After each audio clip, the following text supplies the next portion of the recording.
Every single major label said no. They said no. I see him walking, and he walks straight to the hostess desk, and he gives the hostess a piece of paper. I run over to the hostess. What did he just give you? And it was a note for me. And it was so cool. Yeah, that is cool. Yeah. You know, I remember the hairs on my arms standing up when we were performing it early on, and so something was different about that one. It's not ours anymore, you know. It doesn't matter who wrote it, or I don't feel like, oh, I wrote that. It just exists. It's time to start another 10-track journey with a very, very special guest, and this person is off the charts cool. He is the frontman of The Killers. Yeah, and he's about to release his third solo album. It's called Thrasher. We're going to talk about that. Please welcome Brandon Flowers. Hello. I'm going to do this. I very rarely do that on Tracks in My Ears, but you've brought so much joy with your music to so many people that you deserve a hearty handshake. Thank you so much. And congratulations on your success. We're going to get into the story, but congratulations, because I think it's nice to step back and sometimes bask in the glory or the sunshine of everything, because it's all hard work, isn't it? It is. There's a lot of luck involved. There really is. But I do work hard too. Good. The harder I work, the luckier I get. There you go. Yes. Perfect.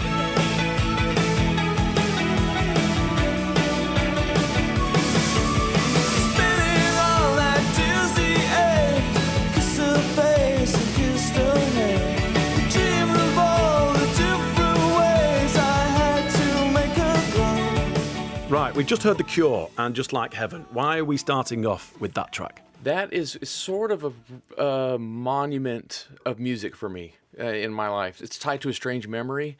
I idolized my big brother, and he's 12 years my senior. So when that would have come out in like 86 or 87, I was 5, and he would have been 17. So this was his music, and his room was forbidden. As you know, as it's like a TV or it's like a movie or something. Yeah. But, so I'm not allowed in, but I hear this song coming out of it. There's something tied to everything about me, you know, not being able to get in there and be a part of that with him. I think really set me off. He created a monster somehow with that. But I would imagine his bedroom door was like a portal to another world for you. Yeah, it was. Being so young and he being 17. Yeah, when he was gone, I had free reign in the room. Oh, he didn't have a lock? Well, yeah, I would go in, you know, Nice. and there wasn't an inch of paint. It was covered in posters it was The Cure and the Smiths and New Order and all of that stuff. So it was, he just sort of worships that stuff. And so I followed suit. 2/3 of who you've just described was from Greater Manchester. Oh, yeah. The Smiths and New Order. Right. On the bedroom wall of a young kid in Las Vegas. Yeah. It's tremendous. Crazy. And it was, yeah, that stuff wasn't easy to come by in the 80s either, those posters. There was this punk rock shop called The Underground, and it was mostly, you know, harder punk, but they also had that kind of stuff. And so whenever they had the imports or whenever they had these posters, like Shane was getting them all. So when you were growing up, what were you like as a kid? If music was resonating from your brother's bedroom walls and coming from under the door of his bedroom, what kind of kid were you to go, oh my gosh, I like this. There's a hook. There's a Velcro vibe. It's drawing me close to this. The thing about The Cure is, you know, we always talk about goth and Robert Smith's, you know, hair and his makeup or whatever it is, but it's the pop, you know, was what was drawing me in. He has so many great pop songs, and then there's also gets obviously more rich than that, and there are moments of darkness and sadness and things like that. But at that age, what I was drawn to was that side of The Cure. Vegas. Well, I'm going to stereotype, and I'm not going to apologise. Okay. It's big, it's bold, it's brash, it's showgirls, it's debauchery, it's everything that we assume it is. Sin City. Yeah, Sin City. But growing up as a kid, does that affect you, or do you stay away from that? It's definitely had an effect on me. Yeah. Right. In what way? I think I have that hindsight now, and especially I've moved away. But yeah, it was very normal for us growing up there. We didn't know anything else. There are two sides to it. There is a buzz. Yeah. There's an optimism in the air. There are these planes, one after the other. And these people are coming to have fun and to win big. I felt that, and I thrived in the service industry, and it was a kind of a golden era when I was there. It was still really a prominent part of the town, and I worked in had those jobs where I made tips, and I loved that. But then, you know, I'm a religious person, and so there was this crazy stark contrast. What a huge contradiction. Yeah, so it was like these people are coming to you know, what happens in Vegas stays in Vegas. That is a hell of a slogan for a town. It's a wild thing. thing. All of us have family members who have gone down the wrong road, in the casinos, and so you kind of learn your lesson. Yeah, I bet. You're going from Vegas to Utah. Is that where you ended up? Yeah. Yeah. What was that like? That transition? Because it was tough. Was it? Was it? Yeah. Even though I was only 8, I'm a feeler. I think I'm sensitive, and like I was a part of that dirt out there. We were in a town called Henderson, a little bit apart from Las Vegas. Yeah. And so it's just like the geography and the mountains and the way the people talk and walk and that was like my place. And so moving to a completely different kind of climate and atmosphere and really small too. You're going from seeing the strip glowing at night to just it's black at night. A really stark contrast was it was tough at first, yeah. Interesting how all of your senses are awake in somewhere like Las Vegas. You can see it in the horizon, the lights glowing, the lasers and all kinds of stuff. And then all of a sudden, just crickets. Yeah, that's right. Yeah. And I've grown to appreciate it now. Yeah. Because my upbringing was kind of special there. It's something that feels like it's a bygone era now, It feels like something that doesn't quite exist anymore. It's before the internet, and there wasn't even a stoplight in that town, and it was kind of a sweet upbringing, yeah. The picture that you've painted of you growing up, did you have a flatbed truck? My mom had a Chevy Silverado. Really? Yeah. My dad had old trucks. Right. So, like, he would go from one old car to the next, and there was a stint where it was a few trucks in a row. But my favorite was he had a 46 Chevy. It's the MacGyver Chevy. Yeah, it's the same one. Yeah. And the fenders and the grill are like so beautiful on those old trucks. Yeah, those classic cars, those classic American trucks and cars are just beautiful pieces of art. So I have a Ford F-250, which would barely fit on the roads here. Yeah. And I was gone, and a tree crushed and totaled my Ford. Ugh. The next track we're going to hear is Waylon, Jennings and Willie Nelson. Yeah. What a tune. Why have you picked this? I wanted to give a little bit of my early education in country music would have been what my father was listening to. And I just love, this one. My mom would perk up when when they sang this chorus because it's just so playful and fun. But I also love about, the lyric, oh my gosh, they're never at home and they're always alone, even with someone they love. And I thought that reminds me of my dad. And he has a little bit of a mystery to me. And I think I'm probably that to my children. And so I feel like even though I'm not full-on cowboy, there's a part of me that I'm part cowboy. Mamas, don't let your babies grow up to be cowboys. Don't let them pick guitars or drive them old trucks. Let them be doctors and lawyers and such. I don't mind you hanging out and talking in your sleep. I guess you're just what I need. That's what I needed. I needed someone to feed.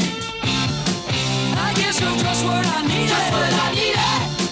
I needed someone to please. We've just heard The Cars and Just What I Needed. Why have you picked this? We're talking about 1994 when I probably fell in love. This is when I wanted to find my music. And it ended up being my brother's music that was handed to me. But this is the height of when music started to turn to grunge. And it wasn't for me. Oh, really? Yeah. It was, I was too sweet. and I just wasn't angsty enough. And so just what I needed. It's got, there's guitar solos, but there's great melodies, and it's so, it's so approachable. What a great band to usher me into rock and roll, like the Cars, like, man. I like the fact that you're honest with yourself. This grunge stuff, it's really not me. I like it, but it's just not me. I'm not that guy. It was like Tool, people were worshiping Tool and Korn and in my high school years, and I just couldn't do it.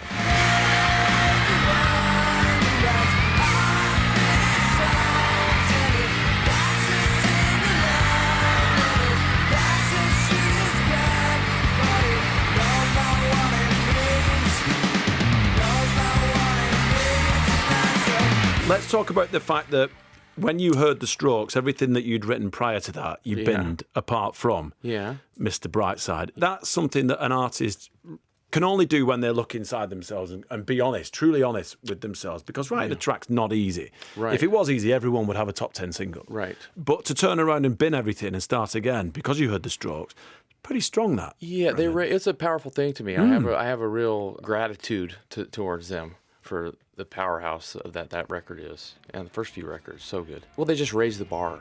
It was here, and it didn't just come up one or two steps. They raised it so much higher than it was at the moment, and it just changed everything.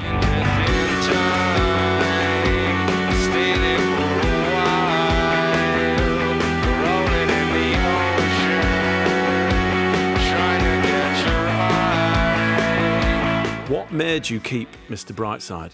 It was funny because it was in the same vein. You know, it was, I knew something was happening. It was like, what? Who is this person? You know, that it must have some of these same influences that I do, and they're doing it. You know, and it's like, and I felt like that song. It was reminiscent of some of the things that were starting to happen, and it just felt good. It felt right. We didn't know it was going to become what it was what it's become. How can you know that? But I remember the hairs on my arms standing up when we were performing it early on, and so something was different about that one. There must be a realization of you writing that track with the gang and realizing now how important it is to so many people. It's strange. Because you, and I'm not saying this flippantly, but you could play that at a wake, and it will go off. Yeah. It's not ours anymore, you know. I'd heard people say that, you know, in interviews because I was, a student of anybody that I loved. I wanted to see them speak, and I'd seen people say, you know, maybe it was like Sting talking about Roxanne or something like that. But now I understand it. It's just it almost like it doesn't matter who wrote it, or I don't feel like, oh, I wrote that. It just exists. Nice. Congrats. Thanks. It's huge.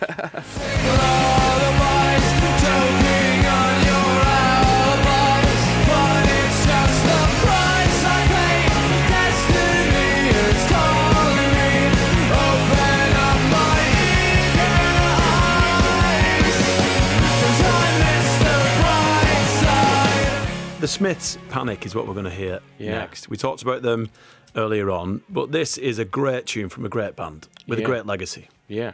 Going back to that town again, it was like I speak of it in terms of like black and white. It was like really small town, and there's a lot that I'm grateful for, my experiences there. But at the time, you're 15 years old or whatever, and you want out.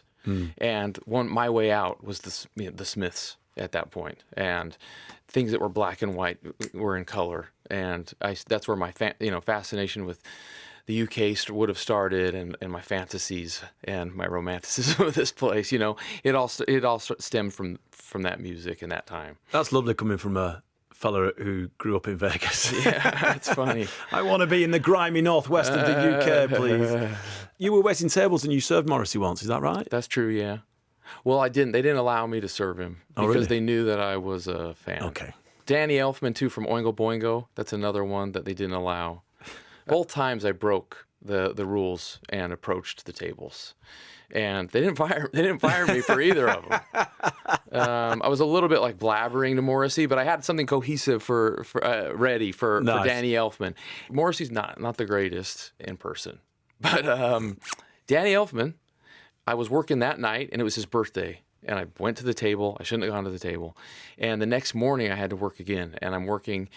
I see him walking, and I'm like putting napkins on a table or whatever, and I see him, and I watch him, and he walks by all the stores, and he walks straight to the hostess desk, and he gives the hostess a piece of paper and walks off. I run over to the hostess. What did he just give you? And it was a note for me. And it was, because he just appreciated that this young man knew who he was, I think, and loved Oingo Boingo, and it was so cool. Yeah, that is cool. Yeah. Panic on the streets of London, panic on the streets of Birmingham. I wonder to myself, could life ever be sane again? The lead side streets that you slip down, I wonder to myself. All day, watch them all fall down. All day, domino dancing.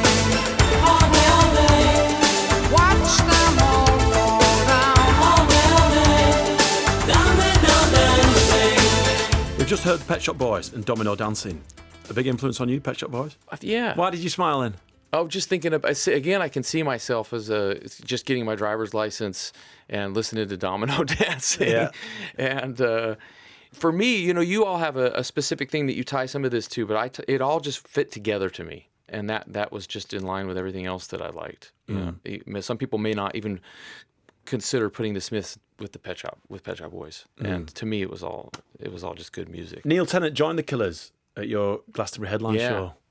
Neil is such a great guy, and Chris, of course. And together, what they've done is phenomenal, off the charts. But their journey has not been an easy journey to becoming the successful band that we know they are. Both work normal jobs. Chris, obviously, from Blackpool in the Great Northwest.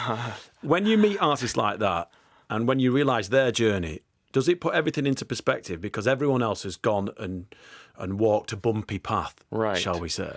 Yeah, everybody's arc is a little bit different. And the art, you're supposed to grow and evolve. That was always the way it seemed like. Our story is very different. And so there wasn't really a template or a blueprint. And it was kind of difficult to navigate being so big out of the gates. Because you were picked up by an indie record label. Right, Lizard King in the UK, who took Mr. Brightside. And then Zane Lowe caught up on it on Radio 1. And then that was kind of the fire that started the blaze. Yeah. Me and the crew, we love this. Mr. Brightside, incredible. This is fresh meat. That guy singing there, his name's Brandon Flowers. It was an incredible thing, but it was a whirlwind, and it was tough to navigate. I was young still, Yeah. I remember when Zane played it, and I was at Radio 1 at the same time, and it was very rare at the time for a track to go from Zane's show immediately onto playlist. Like, we've got to play this. Yeah. We need to play this. This needs to be played during daytime, morning, blah, blah, blah, blah. Yeah. And it just took off. Yeah. It was insane.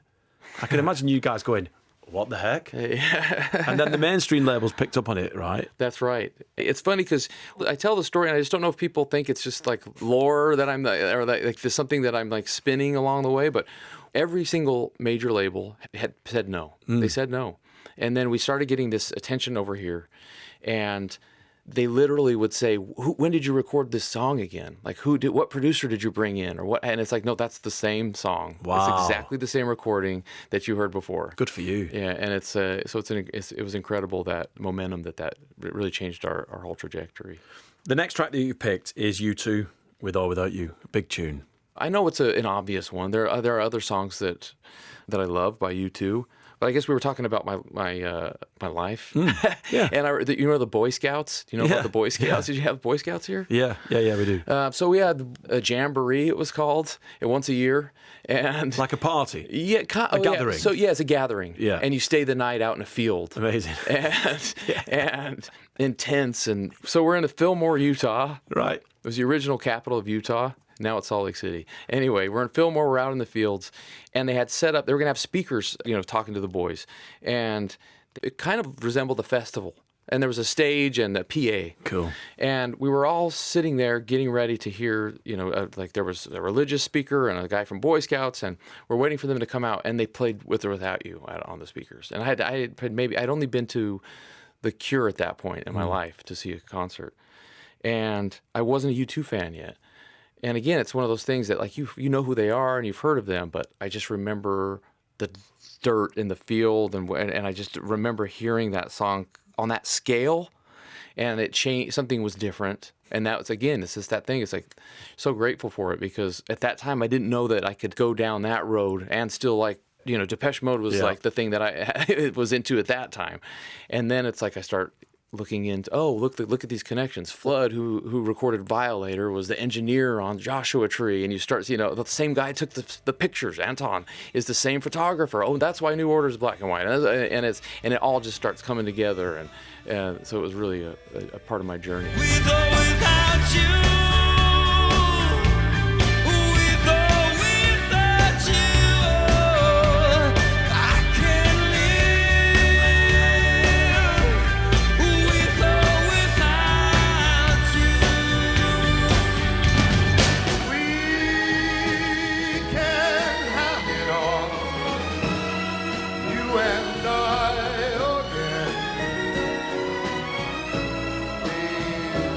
Forgive me.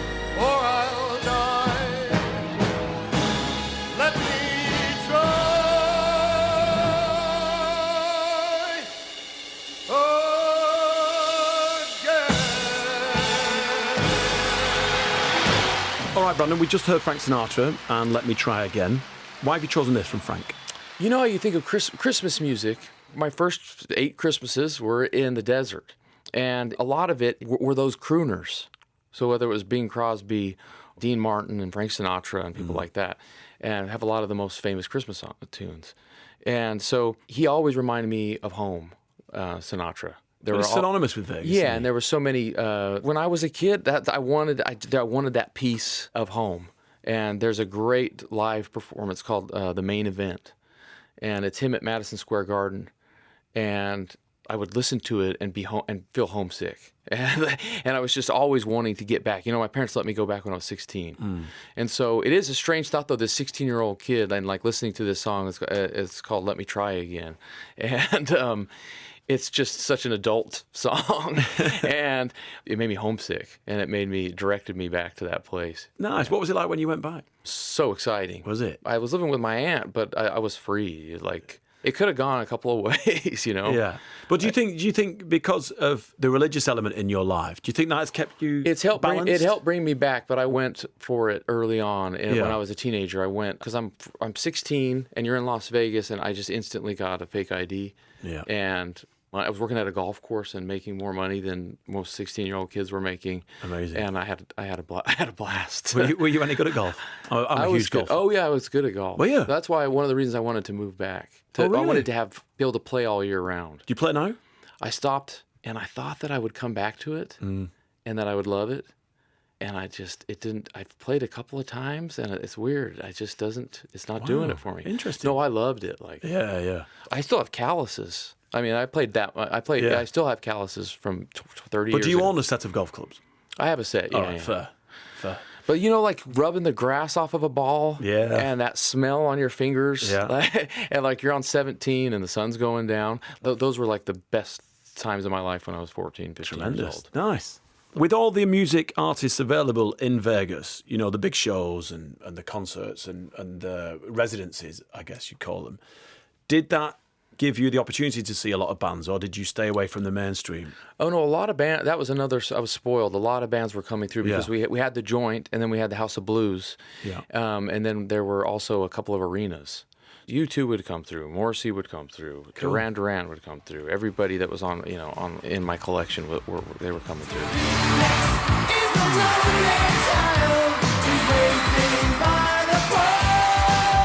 Brandon, we're about to hear Oasis and the Masterplan. Why have you picked this?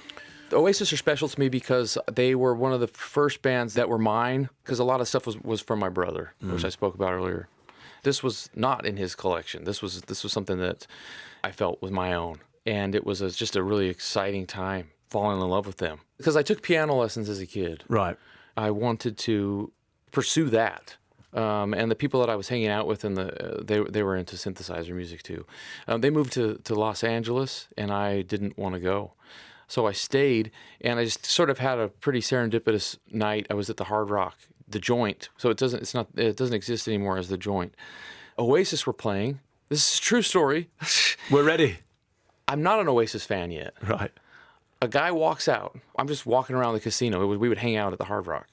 They had this deal. For $7.77, you could get a steak and shrimp. I love the fact. You still remember the price. And so we would go there and get this dinner. Anyway, this guy comes out. It's like some crazy fortune movie. A guy walks out and hands me his ticket to the Oasis. He had a few tickets, and he was leaving. And we went in, and it was just the encore. So I didn't see what transpired before that. And they played Don't Look Back in Anger. And I was looking around, and I was aware of the song, but I was hearing it differently now and watching the reactions. And there was a lot of Brits there, and they were arm in arm and singing. It was something that you don't see at Depeche Mode necessarily. Depeche Mode isn't so not so much communal love, I don't feel like. No, nothing against them. It just was different at Oasis. I started seeking guitar players after that. And so shortly after, I met Dave Cooney. Wow. So that's where that... So the Oasis vibe the ticket was quite an influence. Really, yeah. And then I became a huge Oasis fan. Yeah. We'll dance if they wanna dance, please, brother, take a chance. You know they're gonna go which way they wanna go.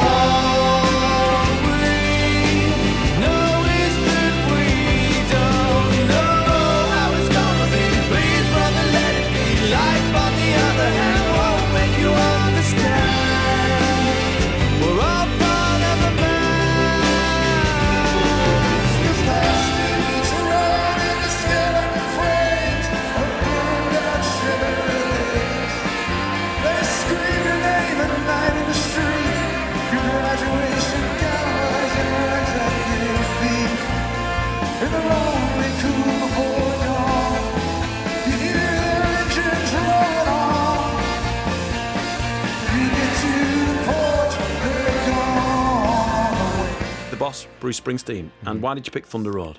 He's a person that's kind of country adjacent. That's a good way to put it. You know, him and Petty and people like that. I always say that. And he started taking me back home, is the way that I see it, because I was an Anglophile. And as I got older, something started to call to me, and I wanted to represent where I was from. I don't know anything about Manchester. I know what bands are from there, but I don't know. I don't know anything about it. And so you start to get introspective, and you start to want to represent where you're from. And it was a big revelation for me, you know, falling in love with American rock and roll. And it's funny because you have those moments when you're a kid and you have your music. And then I had it again. I got to in my mid-20s, and it's just like, that's not supposed to happen. I had the same thing happen. It's been a blessing, I think, because it's really helped. Like I said, I feel like it helped me get back home in a lot of ways. Nice. And that song, for me, one of the highlights of my life is I got to do it at Pink Pop with him. And really special time when you're backstage with him and working it out and figuring out who's going to sing which verse, and he's just got a guitar out. And what a moment. And it's like, whoa. Wow. There are no words, you know. Yeah. It's just like one of the greatest things. Yeah, pretty special. Let's talk about the new solo album, your third one. It's called Thrasher. Now, people my age who got into skateboarding very early, I'm going to ask you, did you name this album after the famous skateboarding magazine? No, but it was but I'm aware of it. Okay. I had some Vision streetwear apparel. Yeah. Yeah. I love all that Santa Cruz stuff as well. Writing this album, your third solo album, it's very country influence, shall we say? Yeah. If not a country album. Yeah. Did you sit down and go, right, let's do country? No, it did. It came on the heels of Pressure Machine, which was a sort of an Americana record that we made in 2021. Put your dreams on ice, never thinking twice. Some you'll surely forget, and some that you never will.